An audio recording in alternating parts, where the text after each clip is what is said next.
I'm going to begin. I mean, how is it being in a Terminator movie? I mean, I grew up watching these movies, and I've just interviewed Arnie and Linda, which was a bit of a dream come true. Yeah. I was just wondering about like stepping into a franchise like this, which is so steeped in kind of cinematic history. I mean, it means so much to so many people. I think it was exciting and stressful, kind of. I mean, both because it felt like you really wanted to justify the existence of this 6th installment. You didn't want to be a part of something that was superfluous. You wanted it to have meaning, and also because Linda was coming back, it felt especially like, let's make this mean something and honor her contribution. It's the third one, really, isn't it? It's the third, actually. I meant third. Yeah. And everyone knows that we mean third. I just, I love these films, you know. And they, I always say, as a lover of cinema and stories and these continuing stories that seem to span decades, it's like they're myths, you know.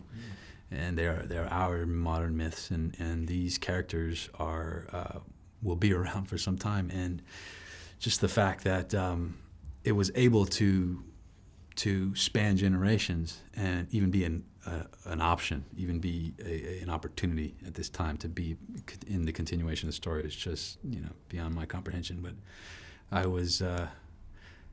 love these films. Yeah, I do love the Terminator films. I'm glad I'm in one.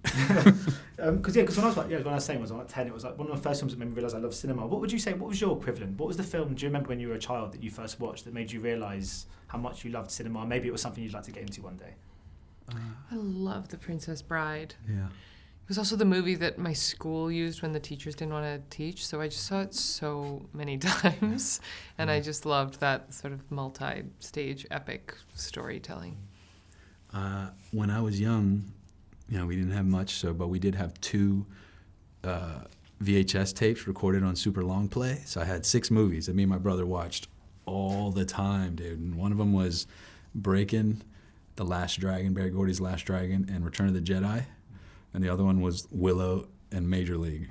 And then some other movie at the end that I didn't even know what it was. We watched it because I think that there was like a topless scene in it. And we just let the tape run one time. We saw that there was a movie with some woman topless, and me and my brother were freaking out. But yeah, so like Willow, I think, was the first really. Willow, my God. And then, but yeah. And there's obviously someone who has left an indelible print on so many people who are big fans of cinema, is James Cameron. I was wondering about his involvement here. Did you guys was he around on set? Did you sort of speak to him much? Because I know obviously this franchise is so indebted to him. I was just wondering about his involvement on a kind of day-to-day basis with you guys. We just met him. Oh, for the film. Yeah, Cool. He's great. Yeah, he's great. But I mean, he one was shooting many years of Avatar while we were doing this, but was still very involved. We knew him kind of by proxy because we'd be getting new script pages all the time. And, he rightfully says that he kind of leaves the director alone and doesn't loom over the set as the sort of godfather of the franchise. And I think that was right. We really got to make our own movie. And Tim's amazing, and I'm so glad that, yeah. No, it was just,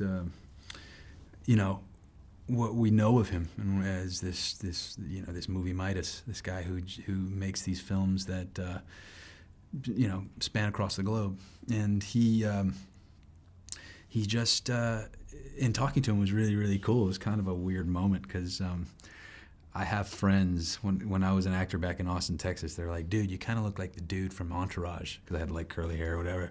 I was like, "All right, thanks, man, whatever." But there's a scene in that show where Jim Cameron calls him from a helicopter, and he's like, "You're a new Aquaman or something."